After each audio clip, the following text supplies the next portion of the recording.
Bueno, buenos días a todos. Soy Miguel Vilelo y en nombre de Práctica quiero darle la bienvenida a un nuevo encuentro. Bueno, en este panel tenemos dos invitados y la posibilidad de que dejen preguntas a través de la opción del Q&A, que vamos a responderlas al final del encuentro. Bueno, hoy nos acompañan Carlos Flores, CEO de Nadro México. Bienvenido, Carlos. Y Jorge Amadeo, CEO de La Caja. Bienvenido y bueno, muchas gracias, Jorge, por participar. Gracias a ustedes. Con lo cual, bueno, este es un encuentro internacional, hemos internacionalizado ya los encuentros, así que seguimos con esa tónica. Y bueno, les quiero agradecer a todos la participación y vamos a compartir ahora algunas experiencias. Bueno, las opiniones expresadas en este panel son exclusiva responsabilidad de cada uno de los panelistas y no necesariamente representan la opinión de sus organizaciones o empresas, ni de la empresa organizadora del panel. Bueno, comenzamos, si les parece. Vamos. Jorge, te quería preguntar un poco cómo ven la explotación de datos en vuestras industrias, y si por ahí quieren contar un poquito qué es la industria, como esto es internacional para alguno que de otro país que no lo conozca, ¿no? Cómo no, Miguel, gracias. Yo estoy en la industria aseguradora. La Caja es una compañía de seguros en Argentina que es parte del grupo Generali, un grupo italiano de seguros, así que estamos en la industria de seguros. Creo que es un área que ha ido creciendo terriblemente en los últimos años. Al menos en nuestro caso fue el área que más invertimos y más ha evolucionado en los últimos 2 años. Claramente la pandemia aceleró el proceso de transformación digital en todas las industrias, en todas las regiones. Yo veo una conciencia mucho mayor sobre la diferencia que pueden hacer los datos en el mundo de hoy. Ya no es solamente un tema de tener una ventaja competitiva, hoy es casi un tema de supervivencia para no quedar atrás y perder mercado. Hoy es tanta la data que hay disponible, no solo dentro de las compañías, sino fuera de los sistemas de la compañía, de clientes o prospectos, que teniendo una buena capacidad de análisis, las oportunidades realmente se multiplican. Si no tenés capacidad de análisis de esa data externa e interna combinada, las oportunidades se convierten en amenazas. Y en lo que tiene que ver con la industria del seguro, las capacidades analíticas pueden hacer diferencia en 3 o 4 lugares fundamentales, diría yo. Primero, en potenciar el crecimiento, porque podés tener información sobre oportunidades no explotadas, mejorar el conocimiento de tus clientes y generar atracción de una manera más eficiente, haciendo un target mucho más direccionado. Mejorar los datos de tu propia cartera. Para toda compañía de seguro, los datos de su cartera son súper valiosos y enlazando esos datos con datos de fuentes externas se puede generar un conocimiento mucho mayor de tus actuales clientes. Y por supuesto lograr eficiencia automatizando funciones dentro del proceso clave, que es el proceso de suscripción, que es el momento que capturás a un cliente, o en el manejo de los siniestros, que es por ahí el proceso más complejo, que es en el momento que tenés que salir frente a un cliente a compensarlo. Entonces, esos son procesos fundamentales, pero en líneas generales, para cerrar el comentario, creo que en los últimos años ha habido una conciencia muchísimo mayor en todas las industrias, no solamente en la de seguros, sobre la diferencia que se puede hacer a partir de los datos. Muchas gracias, Jorge. Carlos. Sí, definitivamente, Miguel.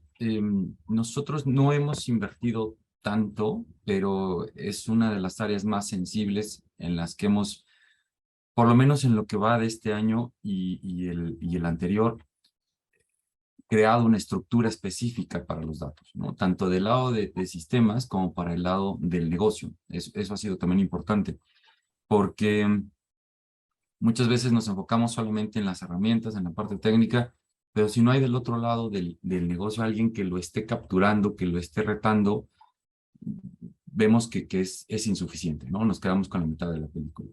En Un este poco de año... lo que decís surge otro tema, ¿no? Que disculpa que te interrumpa, pero bueno, es como, total no nos escucha nadie, estamos tomando un café acá.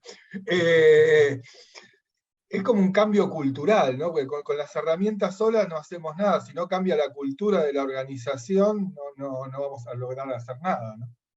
Sí, fíjate que desde el 2020, que yo entré acá en Nadro, que para dar la pequeña introducción, es un mayorista especializado en farma en el territorio de México.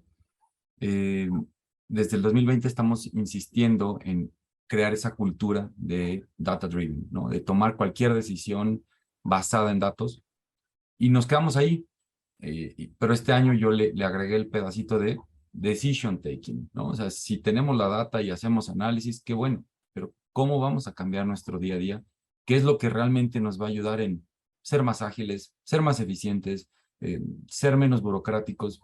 ¿En qué? ¿No? Realmente el qué es importante en este caso, vamos a lograr o vamos a hacer con esta información. Y entonces ahí valorar si vale más el tener cantidad, calidad, prontitud, todas, ¿no? Que el mundo ideal es tener todo, pero finalmente luego el conseguir o el intentar conseguir información en tiempo real se vuelve complicado, se vuelve complejo, costoso, pero si efectivamente lo justifica el negocio, y es ahí en donde necesitamos esa otra parte, pues es importante buscar, ¿no? Retar las herramientas, retar el proceso que actualmente tengamos, y es justo en donde estamos, ¿no? Retándonos un poco, o un mucho, diría yo, en nuestra forma actual de pensar, de trabajar, para que esto tome forma en algo, ¿no? Que nuestros representantes de venta puedan hacer algo mejor. Si realmente con esto podemos conseguir la cuota de una persona, de un área al final del mes, la satisfacción del cliente, medirla, pero finalmente eso es lo que estamos ahorita buscando, que la data nos ayude a tomar una decisión que mejore en algo, ¿no? Claro, y eso es lo que te va a justificar la inversión, ¿no? Porque no la data en sí misma, sino la decisión que tomás gracias a eso, ¿no? Es correcto, es correcto. Bueno, y justamente aparece, viste, con el uso de data aparecen temas de privacidad, de protección de datos, ¿no? Bueno, ustedes que están en Pharma, en general son datos sensibles, ¿no? Los que tienen, ¿no? ¿Cómo ves ese impacto? Sí, nosotros somos igual de regulados que la farmacia que tiene que resguardar la receta electrónica o la receta física, que el hospital, que la farmacéutica, o sea, todos los que son actores, al menos aquí en México, de la cadena de valor, sufren o se benefician, como lo quieran ver, de ese tipo de auditorías. O sufren y se benefician. Exactamente. Entonces, sí, es muy importante el asegurar que siempre los pasos que vamos dando, al menos en mi área, estamos muy de la mano con el equipo legal, buscando no caer en ninguna falta, pero entendiendo que también esa granularidad de la información es la que nos puede dar ciertas líneas diferentes de acción. Una de las cosas que estamos buscando en este año es cómo mejorar esa predictibilidad de la demanda. ¿Qué es lo que realmente va a suceder? Porque al pasar enfrente de una tienda, puedes comprar productos de consumo que pues los compras precisamente por un impulso, ¿no? Se te antojó, tenías sed, tenías hambre, y te llevaste a lo mejor uno, dos o tres. En Pharma no es así. No vas y compras 3 aspirinas, 4 Pepto-Bismol porque se te antojaron o porque estaban de oferta. Compras porque realmente lo necesitas, ¿no? Pero en ese sentido, también lo que estamos buscando es cómo darle mayor asertividad, mayores herramientas a nuestros clientes, que por un lado son las farmacias que dispensan directamente al consumidor, al paciente, cuidando que todos esos datos sensibles no se utilicen, no se propaguen de una forma incorrecta, pero sí utilizándolos para no perder el detalle en promedios. Nos hemos dado cuenta que el hablar de promedios lo único que hace es aplanar esas curvas, esos comportamientos que nos terminan omitiendo ciertas oportunidades de negocio importantes o ciertas tendencias importantes. Entonces estamos justo en ese balance entre que perder o no perder, si hacemos promedios o no hacemos promedios, pero todo indica que no es correcto hacer promedios, sino más bien mantener la granularidad, cuidando la privacidad y hasta donde la ley obviamente siempre nos lo permita, ¿no?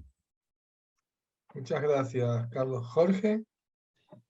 Sí, creo que es un tema, el tema de ética de datos, ¿no? Y ética en el manejo de los datos es un tema que está muy en el tapete y creo que se va a venir mucho más fuerte en el corto o mediano plazo a nivel global.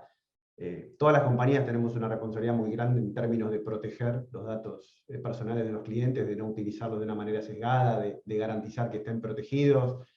Las compañías tienen que garantizar que el usuario es el que tiene el control de los datos. Es fundamental facilitar herramientas para que para que los usuarios puedan acceder a su información y modificarla, ampliarla o borrarla en todo caso. Y no hay que olvidarse que el verdadero dueño de los datos es el usuario o el cliente y no la compañía, que muchas veces eso puede haber una zona gris y a veces alguien se puede olvidar. Y algo importante por ahí para destacar es que la ética en el trato de los datos tiene que estar presente en toda la gestión de la data y el manejo del ciclo de vida del dato, de la recolección hasta que te utilizás, lo analizás, por lo cual hay que tenerlo en cuenta en todo el proceso. Y no solo se refiere a datos personales, porque uno suele pensar en nombre, dirección, DNI, correo, preferencias, pero también es importante para la información cómo la gestionás y cómo la transmitís. El tema de qué haces vos con esos datos, a dónde los mandás, cómo los protegés, cómo los encriptás, es algo fundamental y algo clave que siempre tratamos nosotros de hacer foco es cómo evitar caer en la manipulación, en un uso sesgado de los datos, ¿no? Los datos de los clientes, las compañías los tienen que utilizar en los términos que tienen que ver con la parte contractual y para poder mantener la relación, si se quiere, comercial o darle el mejor servicio, pero siempre no abusando de esos datos. Yo creo que es un tema clave y de hecho se está empezando a ver por ahí mucho más en Europa que acá, los famosos... Sí, te iba a decir, ustedes al ser una compañía europea, es como que, viste, Europa fue avanzado en todo lo que es GDPR, ¿no? Sí, Eh, totalmente. De hecho, el comentario que va a hacer, se empieza a ver especialistas en ética de datos. Son roles más solicitados. Acá por ahí no se escucha tanto, pero así se ve mucho más fuerte y va a empezar cada vez más fuerte. Con respecto a GDPR, tenemos que cumplir GDPR, que lo que pide es la protección de los datos que vos tenés de clientes que tienen ciudadanía o residencia en Europa. Por supuesto que tenemos clientes con esas características. Y hemos tenido requerimientos específicos para informar la lista de clientes, para contar qué hacemos con esos datos y cómo los guardamos, cómo los transmitimos, así que es un tema que no nos pega tan de lleno como en Europa, pero nos están monitoreando permanentemente, y me parece que el tema de ética se viene fuerte, Que no es, en general, las compañías no empiezan por la ética, primero empezás colectando los datos, empezás a sacarle el jugo a la información, ves cómo generás valor, y al final, por ahí empezás con gobierno, con ética y todo, pero creo que es un área de fuerte foco en los próximos años. sí, sí, bueno, muchas gracias. ¿Cuáles son las iniciativas más importantes que tienen o que pensás desarrollar en Data, Jorge? Mira, nosotros, como te contaba al principio, empezamos hace 2 años muy fuertemente, creamos el área casi desde cero, creamos un área de Data Analytics, montamos un Data Lake en Google, empezamos a ingestar la data de nuestros sistemas transaccionales, arriba de eso pusimos modelos analíticos de datos que explotan esa información, integran el Data Lake, desarrollamos y continuamos desarrollando modelos analíticos, por ejemplo, para evitar fraude, el churn o la baja. Desarrollamos un modelo muy interesante que nos sirvió mucho en pandemia, que analiza el feedback de los clientes en las encuestas que hacemos por NPS, ya sea oral o escrito, y podemos analizar de qué se está hablando en ese momento puntualmente y poder reaccionar a tiempo para ver si hay que tomar una acción correctiva. En pandemia nos ayudó un montón porque obviamente teníamos un montón de requerimientos, el tema de grúas estaba súper en el tapete, entonces podíamos entender qué se estaba hablando en cada canal, en cada momento. Nos ayudó un montón. Desarrollamos la vista 360 de clientes para poder brindarle a los operadores de nuestro centro de atención de clientes toda la información completa al momento de ser atendido en el contact center. Hacemos escucha activa de redes sociales y esa información también la cruzamos, por supuesto, con la información interna para poder tener un mejor mapa de qué es lo que está pasando con nuestros clientes, cómo están comportándose en las redes. Y hemos hecho un montón de cosas que tienen que ver con empezar a utilizar de otra manera todos los datos que tenemos. Las compañías de seguro tienen una historia de datos, historia de siniestros, que es valiosísima, que hasta hace unos años no había tanta gimnasia de ¿qué hacemos con todos estos datos? Hoy la analítica te permite analizar todo eso, generar aprendizaje mirando para atrás. Nosotros hicimos un proyecto analizando datos de 5, 6, 7 años para atrás, empezamos a generar análisis de comportamiento y predicciones, y eso lo volcamos en modelos y nos está ayudando un montón. La verdad que, como dije al principio de esta pregunta, el área analítica fue el área que más invertimos y que más desarrollamos en los últimos 2 años, te diría. Y te digo, y con todo el tema ahora de inteligencia artificial y machine learning, ¿no? Para levantar los mensajes, pues antes tenías que verte vos las grabaciones. Totalmente. Hoy, el modelo analítico que tenemos analiza directamente eso, las conversaciones o el feedback de los clientes, lo analiza, saca conclusiones, te puede decir de qué estás hablando, cuáles son los temas picantes en esa semana, o cuáles son las preocupaciones, cuáles son las cosas buenas, si estás teniendo ruido específicamente, no sé, Los clientes están quejando de la velocidad de atención en el canal web, por ejemplo, entonces, o en el canal presencial. Nada, te da un nivel de granularidad que realmente podés Sí, marcar. y de tiempo, ¿no? Porque antes por ahí, viste, analizabas, pero como todo eso llevaba un trabajo manual, te enterabas de lo que pasó el mes pasado. Entonces ya, che, ¿y estará pasando lo mismo ahora? Ahora ya es como que podés actuar muy sobre el tema, ¿no? Esa es una de las grandes diferencias que te permitió la transformación digital y tener todo online hoy. Nosotros en general podemos analizar lo que el cliente dijo hasta el día de ayer. Entonces eso te da una velocidad de respuesta mucho, mucho más grande, sí, totalmente. Muchas gracias. Carlos. Mira, de nuestro lado, Miguel, lo que hemos fuertemente hecho este año es buscar esa omnicanalidad, ¿no? No hemos llegado a tener el 360 del cliente, pero sí estamos intentando claramente llegar a eso. Hemos ampliado los canales de atención para el cliente para que él se sienta de la mejor forma atendido, ¿no? Si le gusta más la aplicación, si le gusta más el portal, si le gusta más el contact center, vía WhatsApp, lo que él quiera, lo que él prefiera para poderse poner en contacto con nosotros o pedir un estatus de una reclamación, de un pedido, la factura, lo que sea. Eso es algo que estamos poniéndole bastante atención, entendiendo que no somos los únicos en el mercado, ¿no? Que nuestra competencia hace algo muy similar a nosotros en términos del producto, porque nosotros no manufacturamos nada. Entonces el servicio tiene que ser un diferenciador para nosotros. En términos de eso, entonces nuestra estrategia de APIs, ¿no? De cómo vamos haciendo todos nuestros ecosistemas como microservicios ha sido un gran reto. Y técnicamente hablando es algo que de lo cual nos sentimos ahorita muy orgullosos. Estamos generando alrededor de 15 millones de llamados de APIs de todos nuestros microservicios al día, y es algo que no teníamos hasta hace un año, ¿no? Esto lo empezamos en noviembre del año pasado, entonces es algo que nos ha cambiado bastante la perspectiva y la agilidad, sobre todo el entender que esa agilidad es relevante en este mundo. La parte de datos, lo que hemos hecho es, estamos haciendo ahorita un proyecto y por lo tanto una implementación de gobierno de datos con una plataforma específica ya dentro de la industria. No hicimos algo in-house y estamos esto robusteciéndolo con el Data Lake, con toda la parte de analítica avanzada. Pensando y entendiendo que una de las mejores prácticas que veíamos ahí con Gartner es que debe de haber los tres pilares, ¿no? La forma de explotar la información, poderla disponibilizar dentro de la organización, después tener un gobierno correcto, ¿no? Una gestión que no entorpezca, sino al contrario, ayude dando asertividad, dando mejores tiempos. Y el último, pues es explotarla de una forma predictiva o prescriptiva que nos lleve a un mejor escenario en el que estamos.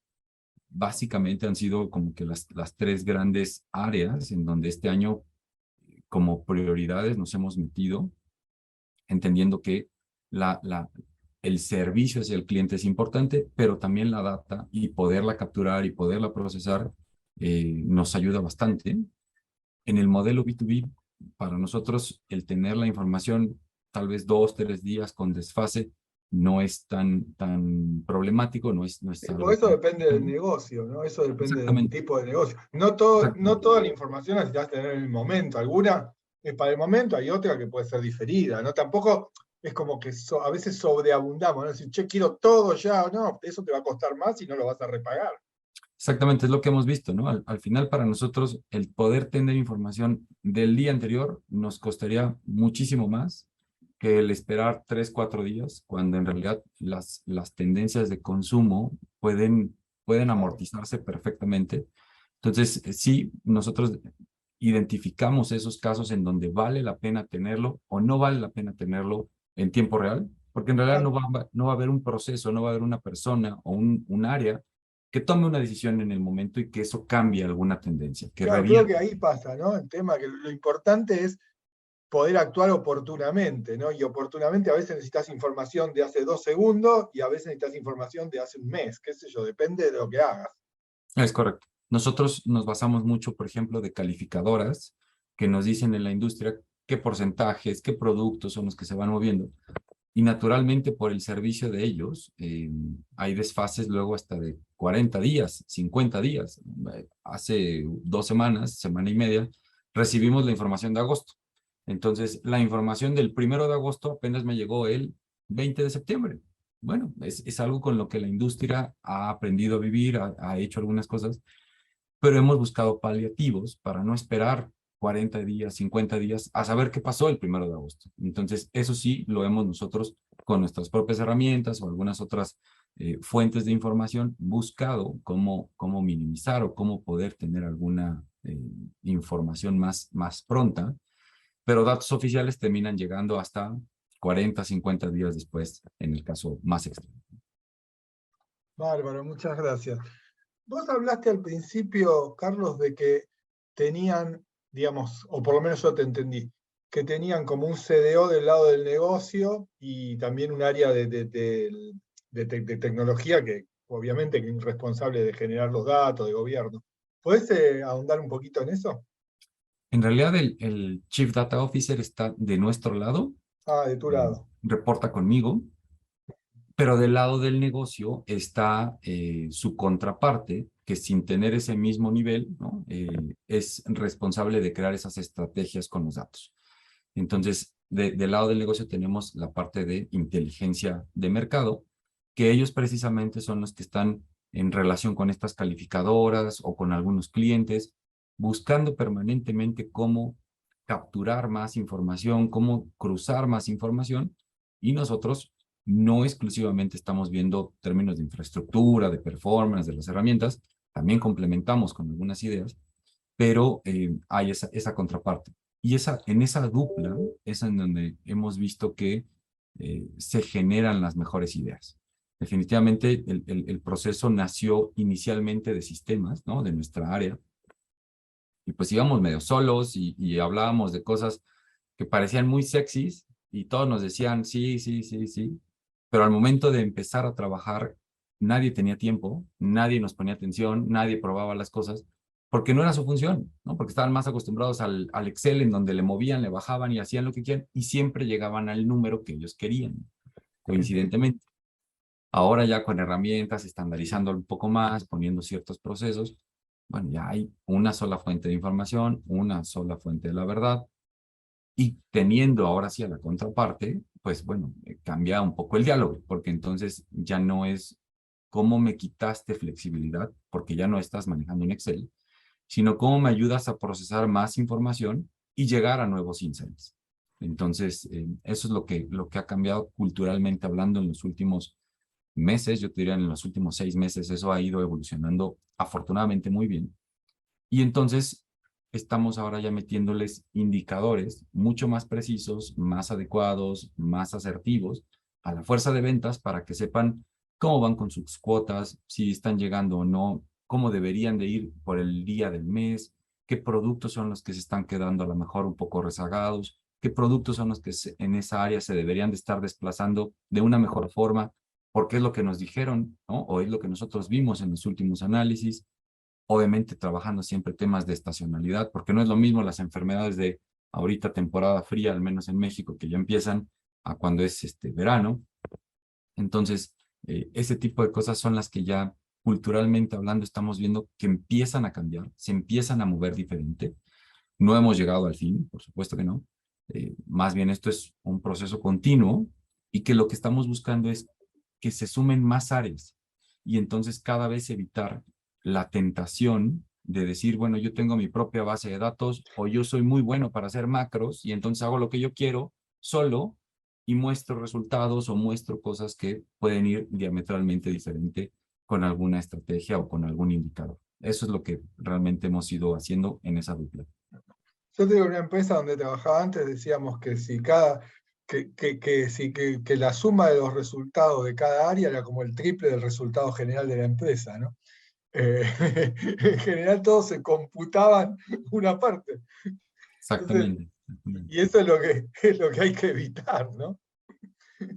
Sí, sí, no, y sobre todo porque llega fin de mes y había veces en las que, bueno, si no llegas al número, pues es más fácil hacer, sumar, restar, poner, y aquí no está tan grave el asunto. Oye, pero realmente el resultado, los ingresos, el flujo en caja no se ven así. Ah, bueno, entonces fue alguien más. Y entonces terminaba siendo un fantasma, ¿no?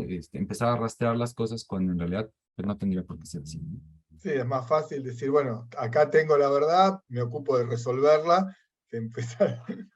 Jorge, Y nosotros, a ver, el rol del CDO, o Chief Digital o Data Officer, está a nivel grupo, está en Head Office. Localmente tenemos un área de Data Analytics, como te conté, que está dentro del área de TI. Y en términos de COE o algo así, existe un grupo que se llama el Analytics Service Center, que está con base en Milán, en Italia, del cual formamos parte de varios países del mundo. Y ese Analytics Service Center, por un lado, define la estrategia de información a lo largo del mundo, la estrategia de datos, y monitorea y da soporte a las distintas iniciativas que se están llevándose a cabo en todo el mundo para garantizar sinergias y que no se haga lo mismo en un montón de países como suele pasar por ahí en las corporaciones, ¿no? Hay un gobierno bastante bien organizado dentro del grupo, con reuniones periódicas donde se puede interactuar con los referentes de cada país y donde se ven y se comparten tendencias y se ven casos de éxito internos o externos, viene gente de otras compañías en donde se comparte un poco esto, con lo cual al tema de gobierno y estructurar bien el manejo de la información a nivel global se le está dando mucha atención, pero está dentro del área de tecnología. El único rol que nosotros no tenemos es el data owner, el dueño del dato, donde eso sí creemos que tiene que estar del lado del negocio. Todo el resto está y te digo, dentro. y eso es un cambio cultural importante, generar los data owners en el negocio, ¿no? Totalmente, porque en realidad, a ver, lo que nosotros creemos, el dueño del dato no es sistema, no es IT. El dueño del dato, no sé, en el caso de siniestros es el director de siniestros, en el caso de marketing es el director de marketing, IT no es dueño de los datos y tiene que estar distribuido. Por eso el tema de gobierno es un tema compañía, no es un tema de una sola área, es un tema que cruza toda la compañía completa y sí, pone en otro lugar la responsabilidad y saca a TI del centro de eso y lo hace un poco más expansivo. Hay un tema de cambio cultural también, ¿no? que hay que seguir y se va generando de a poco, no es de un día para el otro, es un cambio que lleva tiempo. Sí, te digo, el tema este de los dueños del dato, en muchos casos empezó tirado por regulaciones, ¿no?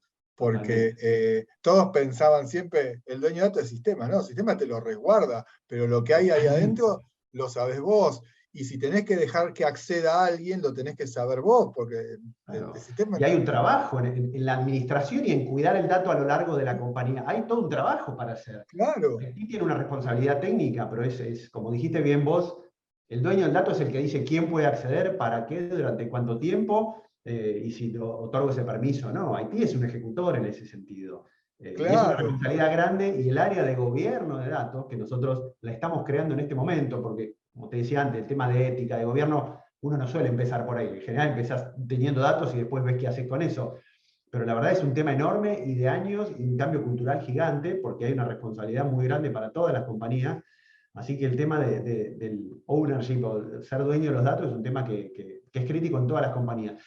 Y requiere mucho laburo de TI, por lo menos para nosotros, porque tenés que la responsabilidad de la generación de la cultura sí suele salir desde TI, porque IT es el que ve la criticidad y el que lo manipula, si querés. Entonces, es una responsabilidad que tiene IT que cascadear en la organización, diría yo. Sí, también muchas veces hasta por la calidad del dato, ¿no? Porque viste que a veces cuando empezás a poner control, dices, bueno, estás atentando contra el negocio. No, vos no podés entrar a cualquier cosa porque si no después no vamos a poder explotarlo, ¿no? Claro. Y la responsabilidad de lo que vos hagas con esos datos y la salida va a ser sin responsabilidad de TI. Si sacás cosas que no te generan valor, ahí sí la responsabilidad va a ser nuestra. Con lo cual, Claro. la calidad, la integridad, el cuidado de los datos, evitar la duplicidad, todo eso sí es una responsabilidad que IT tiene que inyectar en la organización. Sí, totalmente de acuerdo. Y fíjate Y que una cosa una también cosa, son los datos nuevos, cuidar el flujo, y otra cosa es el stock, ¿no? Porque muchas veces con una adquisición de otra empresa te vienen cosas que hay todo un trabajo enorme para poner esos datos Sí, en orden, totalmente. ¿no? Bueno, todo lo que yo te contaba al principio, que creamos el Data Lake, por ahí yo lo conté en un minuto, pero vos decís, dale, contratás a Google, tenés un Data Lake en la nube, pero toda la ingesta de los datos de tus transaccionales hasta que llega el dato ahí, y veo que Carlos hace así, ahí tenés un laburo enorme, enorme para poder meter datos realmente que estén bien, ¿no? Y si no lo haces bien, se te contamina enseguida el data lake. No lo creaste y ya está Sí, contaminado, ¿no? sí, totalmente, es un desastre. fíjate Carlos, que ¿vos una querías cosa, decir algo? Justo sí, porque mira, una cosa que para nosotros también, en ese mismo sentido que comentaba Jorge, surgió desde sistemas, fue el asegurar que si bien hay un dueño del dato, también no se vea como silos, ¿no? Porque muchas Claro. veces el que ve que tiene que ser un dato cruzado o el impacto, la repercusión, es la persona que está dentro de sistemas ayudando a que sea visible. Y normalmente en las organizaciones dicen, es mi dato y se acabó y no me interesan los demás. Oye, pero tu dato le impacta al otro, ¿no? Entonces, Claro. ese cambio de colaboración, de romper esos hilos, es Y el otro difícil, ¿no? necesita de tu dato también, ¿no? O Sí, sea, digamos, vos sos el dueño, pero en realidad el dato es de la compañía, vos lo tenés que custodiar, pero digamos, después tenés que entregarlo para que lo exploten los que lo necesitan explotar, ¿no? totalmente, totalmente. Bueno, bárbaro. Jorge, hay, digamos, viste que data es como que es un concepto muy amplio, ¿no? Y ahí aparecen muchos perfiles, ¿no? Digamos, no es, viste, como tengo un desarrollador, no, viste, hay de todo, ¿no? Hay arquitectos, ingenieros, científicos, especialistas, no sé, gente de BI. Y bueno, todo eso tiene que interactuar, ¿no? O sea, algunos son tuyos, otros son externos, pero necesitas una gran variedad de perfiles, ¿no? Sí. No, y sí, nosotros cuando empezamos tímidamente, y por ahí con perfiles que antes eran, bueno, analistas de BI, si querés, pero a medida que fueron pasando estos 2 años, hoy ya hemos incorporado ingenieros, científicos, especialistas en BI, y los tenemos todos. Tenemos una combinación de gente interna y gente externa, ni hablar de cómo está el mercado y lo difícil que está conseguir recursos, y lo valioso, porque ha crecido tanto esta área a nivel global, que son perfiles que rotan permanentemente, entonces retener a una persona es un desafío enorme, pero tenemos todos esos roles dentro de TI, entre gente interna y gente externa, interactúan principalmente con gente de negocio en el día a día y creando este valor, lo que decían recién del dato. El dato no es solamente de un área, sino el dato tiene valor a medida que va transitando la compañía y lo vas enriqueciendo con otros. Pero sí, el tema de los recursos es un desafío, pero a medida que fuimos evolucionando nos dimos cuenta, yo al principio honestamente no soy tampoco, pero no era un experto, y vos dudás, pero necesito ingeniero, necesito científico, necesito un arquitecto, todo, y la realidad es que sí, cuanto más te profesionalizás, tenés distintas áreas dentro de la cancha de Data Analytics. Una cosa es la visualización, otra cosa es el modelado de los datos para poner el data lake, otra cosa es los modelos analíticos, y tenés que tener gente que tenga experiencia, obviamente con habilidades analíticas, pero que también tenga cierta experiencia y conocimiento de la industria, porque el valor que le puede agregar la analítica, si le pones la combinación del conocimiento de la industria, es enorme, y ahí marcas una diferencia. Entonces, en lo que tiene que ver con datos, la línea gris que separa las áreas de negocio, la línea de TI, ya desapareció, está todo integrado. Me parece que la magia está en la interacción en el día a día de eso y tener equipos ágiles, por en lo posible, combinando gente de TI, gente de negocio al mismo tiempo. Y terminan siendo equipos multidisciplinarios, ¿no? Para poder Totalmente, explotar bien. totalmente, sí, totalmente. Carlos, Sí, mira, yo creo que agregar solamente un tema, porque es prácticamente lo que ya mencionó Jorge. Hemos trabajado muy directo con recursos humanos para hacerle hincapié de dos cosas. El tabulador, ¿no? El rango salarial no es el tradicional, no es el mismo. Puede haber gente que tiene muchísima experiencia, pero no tiene una licenciatura terminada, y al menos acá internamente eso parece un stopper, ¿no? Está muy bien rankeado un ejecutivo, un empleado que tenga esa educación formal, la cual es importante, claro, pero muchas veces ese feeling para los datos, pues no te lo da la escuela, ¿no? Entonces, eso es algo que estamos ahí peleando, que se abran completamente tabuladores diferentes, formas diferentes, inclusive de atraerlos, porque no resulta ya ahora fácil o simple el simplemente postear un job posting, ¿no? Una vacante y que venga gente, ¿no? Ya no es así. La otra es entender que es gente flotante, ¿no? Gente que ya no quiere hacer carrera, gente que no está pensando en buscar toda la vida estar al menos en nuestra industria, sino quieren aprender de diferentes industrias.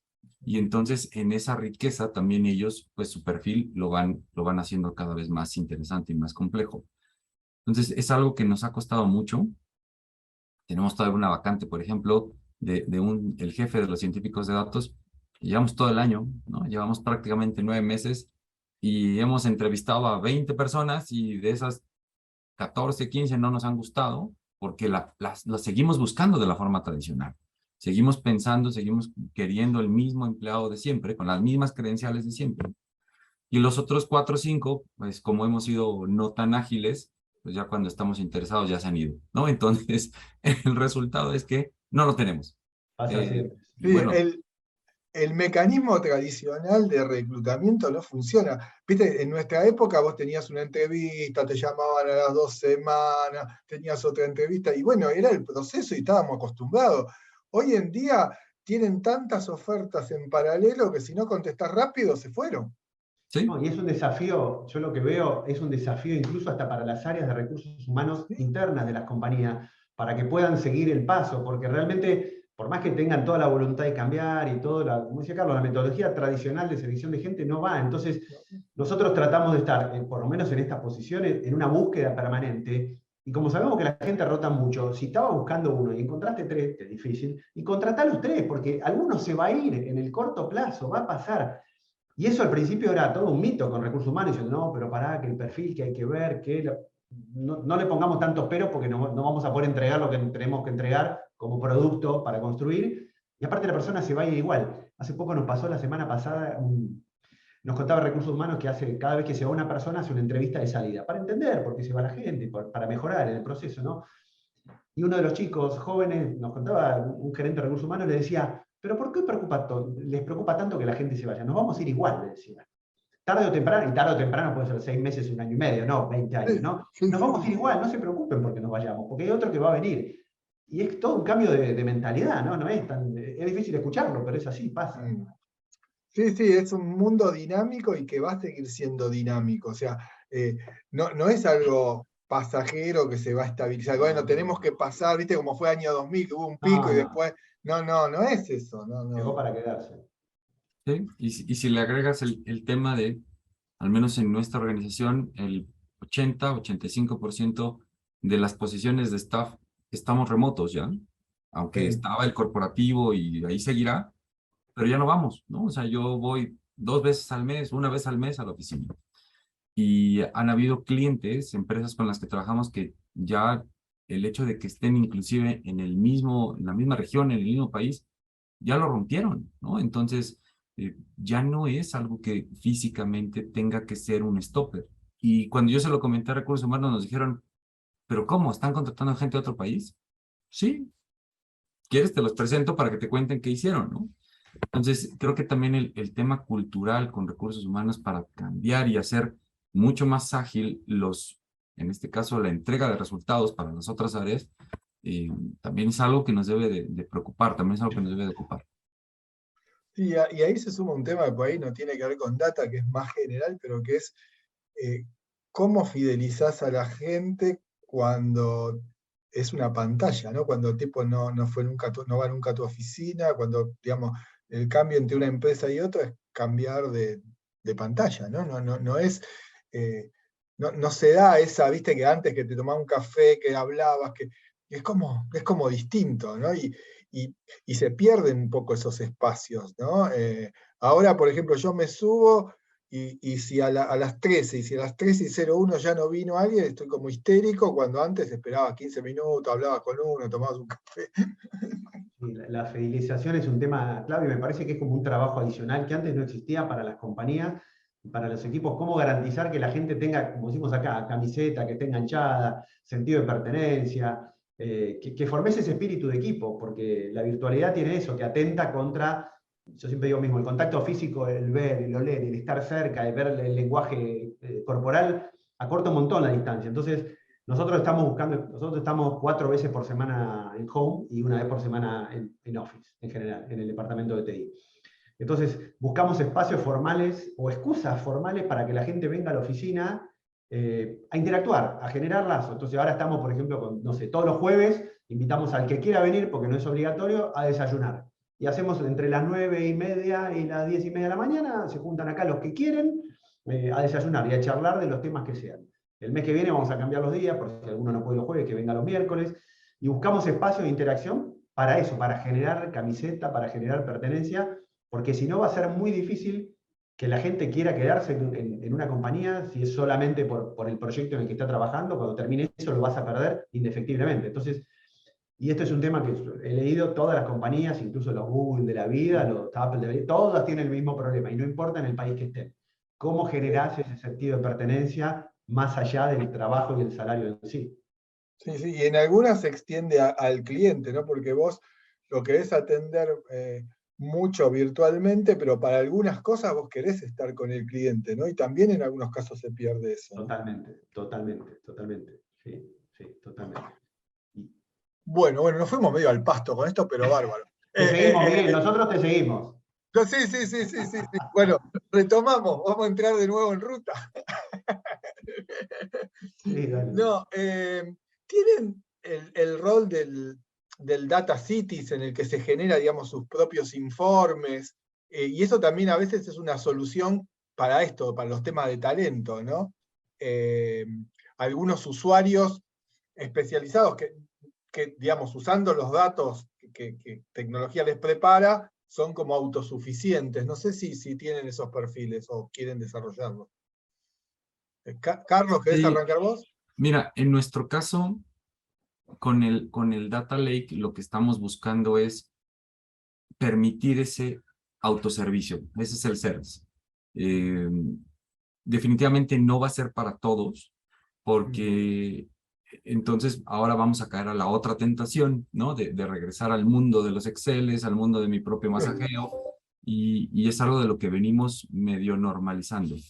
Entonces, el 3%, 5% cuando mucho de la organización, que son key users, ¿no? Previamente identificados, claramente solicitados por el jefe, que tienen las capacidades, las credenciales y también la forma analítica de pensar, se les está permitiendo.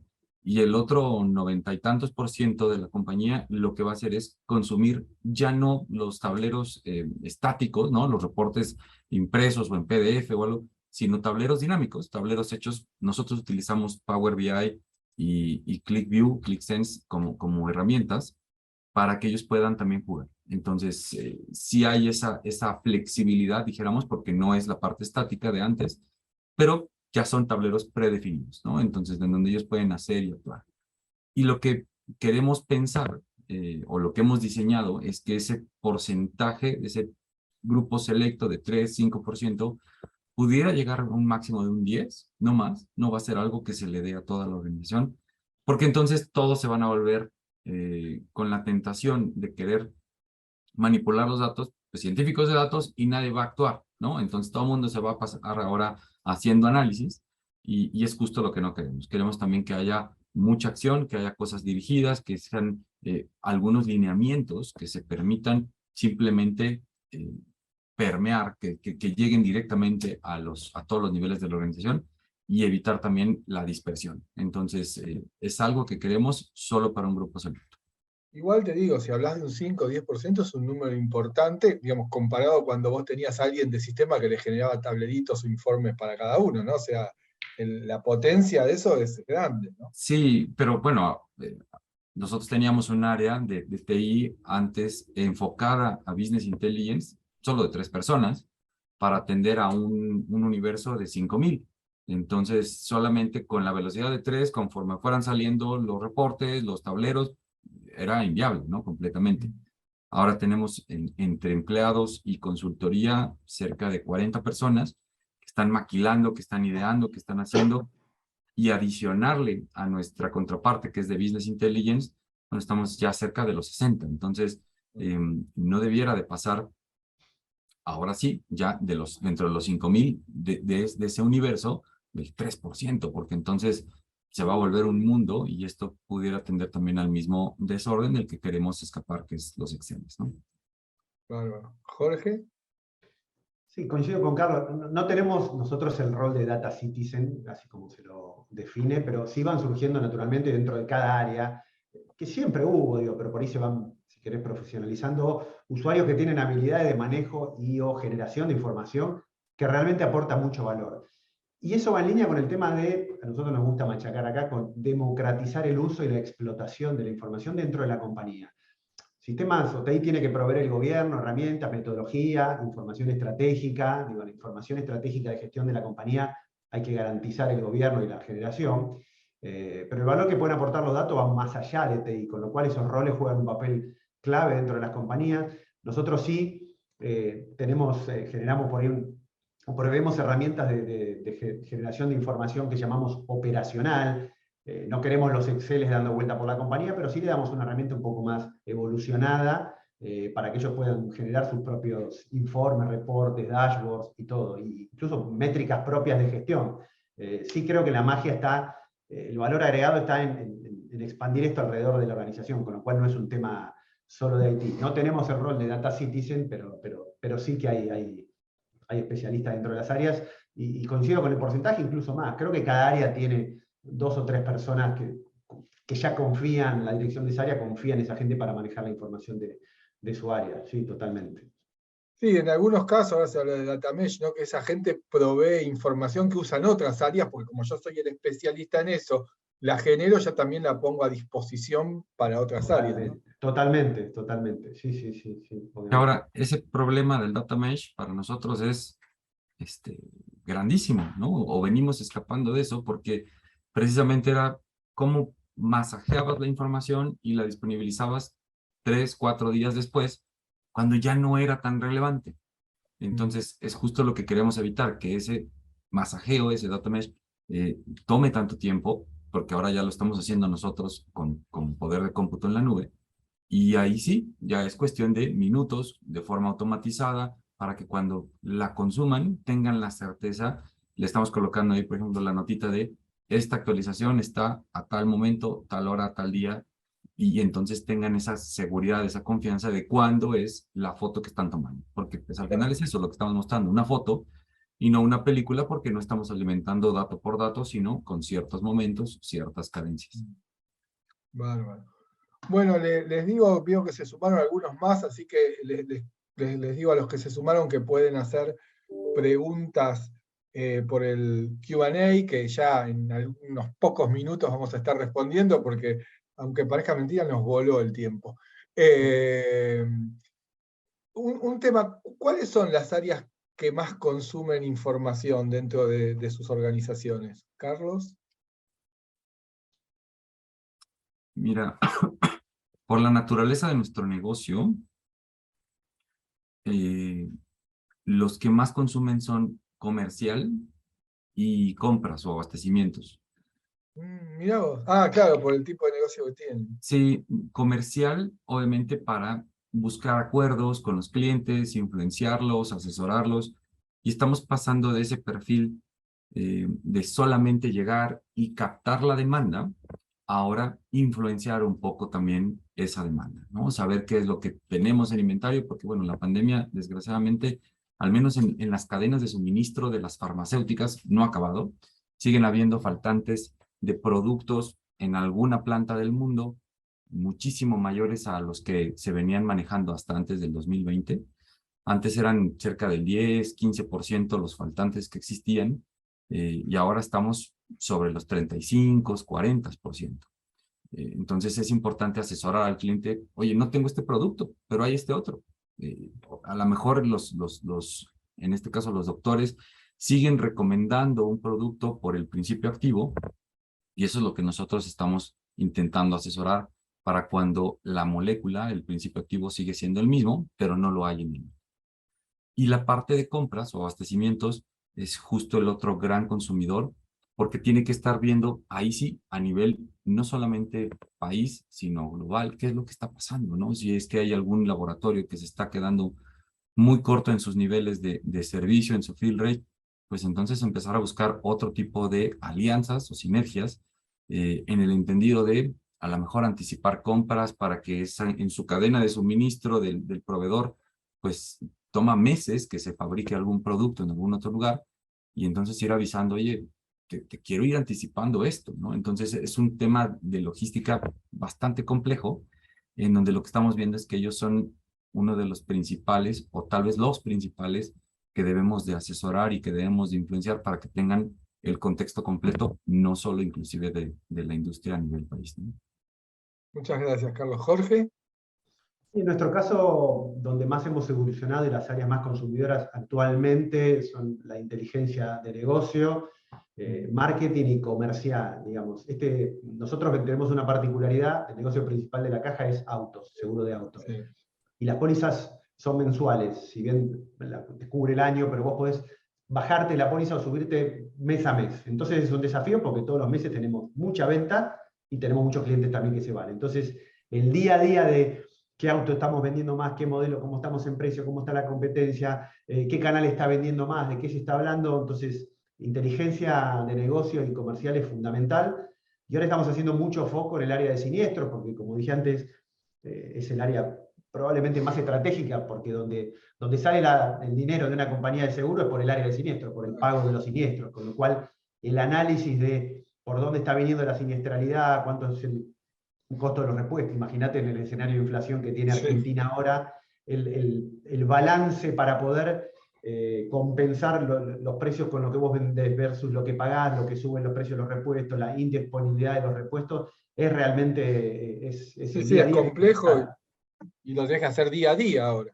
Totalmente, totalmente. Vos acá, no sé, hablás con uno de los especialistas de siniestros y te puede decir lo que vale la puerta del Gol 2017, lo que vale la llanta de la Amarok 2022, porque son números que los tienen que tener permanentemente en la cabeza, así como la parte de precios también, para poder entender y hacer la compensación del negocio. Digo, es un área clave siniestros para nosotros. Pero también hemos hecho tableros para el área de recursos humanos, para el área técnica, que es un área clave también dentro de una compañía de seguros, que es la que un poco define el producto y el precio del producto cuando va a salir al mercado, con lo cual entender cuál va a ser el precio ideal de un producto para poder ponérselo a la hora de salir a lanzar un producto versus a la siniestralidad que puede tener, son áreas fundamentales. Así que hoy por hoy, volviendo quizás al principio, le pega a todas las áreas, la información hace la diferencia en las áreas. Por defecto, inteligencia de negocio, comercial, marketing y siniestros va por ahí, pero tenemos tableros que los usan mucho en recursos humanos y otras áreas también. Y cada vez lo que yo veo que es como un círculo virtuoso en términos de generación de trabajo, pero cuanto más información valiosa ponés, la gente quiere consumir más y las otras áreas se van contagiando, con lo cual la demanda nunca cesa en términos de data. Bárbaro, bueno, muchas gracias. Bueno, la verdad que nos queda para hablar 3 horas más, pero bueno, estamos ya acercándonos al final. Voy a pasar algunas de las preguntas del público. Acá hay un tema que dice, para Data Governance, ¿analizan soluciones tecnológicas como parte de la estrategia o solo una visión organizacional? Las dos. Definitivamente, en nuestro caso, fue un conjunto pensando en que lo que queremos es, en ese gobierno, varios dominios, ¿no? Empezamos con lo sencillito, que era un PIM, ¿no? La parte de los productos, de los SKUs, pero ya sabíamos que queríamos brincar en más dominios. Entonces, si en esa estrategia la herramienta elegida está solamente enfocada a producto, te vas a quedar corto y entonces vas a tener una para productos, una para proveedores, una para clientes, una para empleados, y así no va a ser tan fácil, no vas a poder generar algún tipo de estandarización, sinergias, etcétera. Entonces, sí, parte de la estrategia del proyecto, del área, de la vida, de los procesos, incluyen, al menos en nuestro caso, fuertemente una correlación con la herramienta. Bárbaro. Jorge. Sí, yo creo las dos cosas también. En nuestro caso es un gran impacto en términos organizacionales. Todo el gobierno de datos es un gran impacto en las personas, en los procesos, en las responsabilidades. Y creo que, me imagino que, sospecho también que la pregunta estaba relacionada si pensábamos en productos para el gobierno de datos, que sí también estamos pensando en eso y existen productos ya definidos, no sé, informática, por ejemplo, que el grupo está definiendo como productos a ser seleccionados y estamos analizando productos para soportar todo el andamiaje del gobierno de datos en la compañía.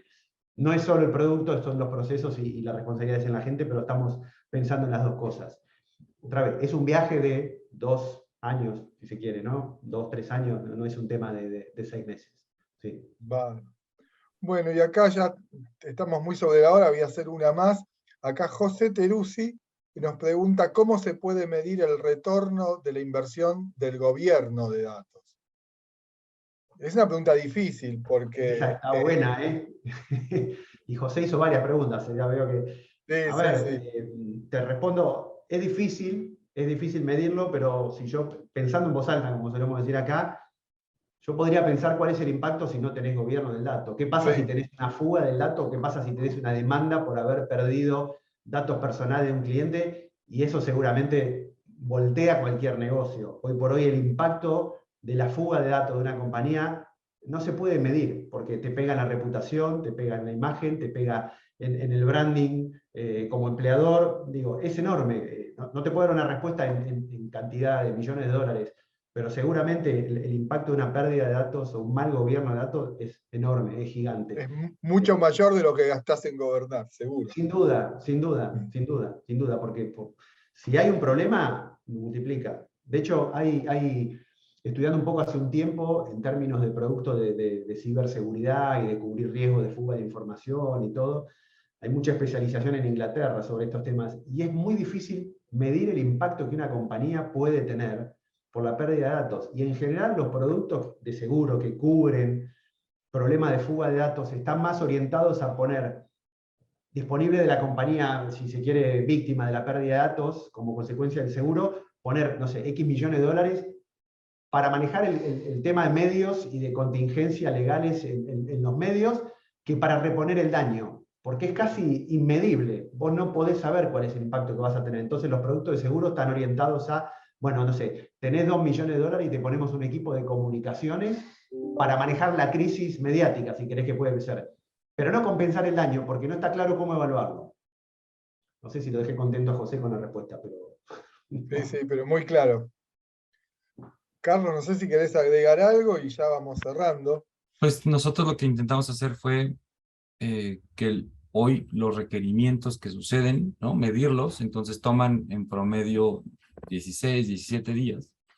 Y entonces en esa medida lo que quisimos fue disminuir un porcentaje de ese tiempo, ¿no? Entonces sí, claramente estamos buscando que haya una mejora en la respuesta de esa área de staff hacia las áreas operativas, y entonces lo estamos intentando compensar o buscar por el tiempo que la gente ahora obtiene respuestas más rápido, y eso en la medida que represente algo más, ¿no? Un acuerdo comercial, que represente un tema de más ventas, ¿no? Al final, como hay tantas salidas, pues bueno, no podemos llevarlo a que solamente eso es a nivel comercial, a nivel de ventas, pero sí lo que estamos poniendo es un tiempo menor en términos del equipo que está enfocado a intentar resolver el gobierno, y entonces multiplicándolo por horas de nómina, en fin, estamos buscando más por el lado de el tiempo que la gente le está dedicando, perdiendo, ¿no?